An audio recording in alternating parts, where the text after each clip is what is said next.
Mexico's drug cartels are many things: murderous, dangerous, and remarkably effective at smuggling huge quantities of illegal drugs into the United States. But are they really cartels? Before we compare different market structures, let's first find out what are drug cartels. Drug cartels are criminal organizations developed primarily to promote and control drug trafficking. The term drug or drug cartels was applied when the largest trafficking organizations reached an agreement to coordinate production and distribution. A cartel is an agreement among firms, basically like a concert, that is, such like a team. In a perfect cartel, the firms act if they were as a single firm with multiple plants or facilities. In acting like a single firm, the cartel can monopolize the market, raise price and lower quantity, and substantially increase profits. Cartels can also be found here in America, not bad as well, sometimes in sports, which include professional sports leagues, as well as the NCAA, or National Collegiate Athletic Association. They organize the interaction of the firms on the field. These cartels define play in the sport. Even so, there is ample evidence that they do act to monopolize the market on both the output side as well as the input side. How are drug cartels structured? Well, they're actually structured just like most companies. They rank from top to bottom, such as the Falcons, or the eyes and ears, with the lowest rank, the hitmen, or the armed groups of carrying out assassinations in defense of the territory, would be next. The lieutenants, or management, second highest rank, and the drug lords, or capos, would be the highest position available. They supervise everything.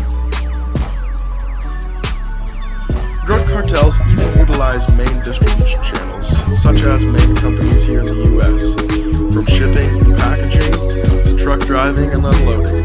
They are the exact same, minus just a little sneakiness. So, we found out that cartels are organizations that control prices and production. Then, they divide territories, rig bids, and engage in other collusive acts. On international relations front, the Organization of Petroleum Exporting Countries is the most famous example, or OPEC.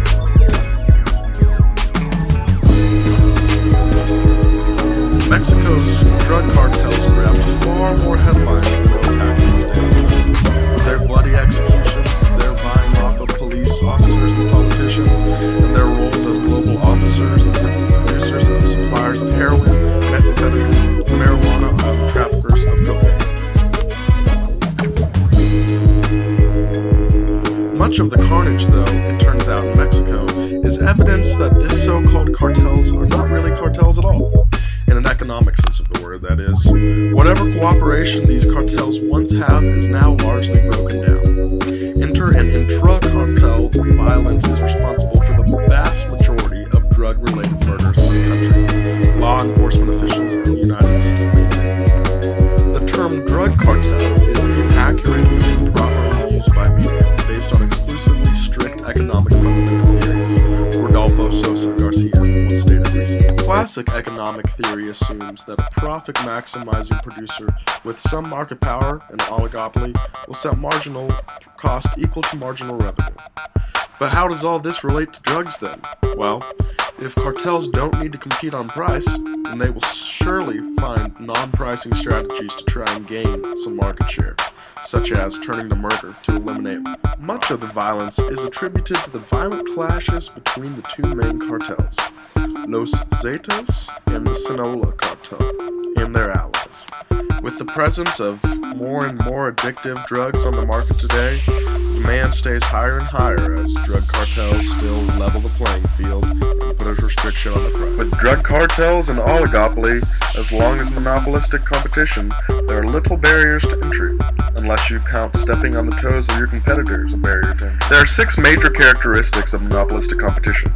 Those include product differentiation, many firms, free entry and exit to the long run, independent decision-making, some degree of market power, and buyers and sellers do not have perfect information. Drug cartels, just like many monopolistic competitive firms, offer the same product, but just slightly differentiated.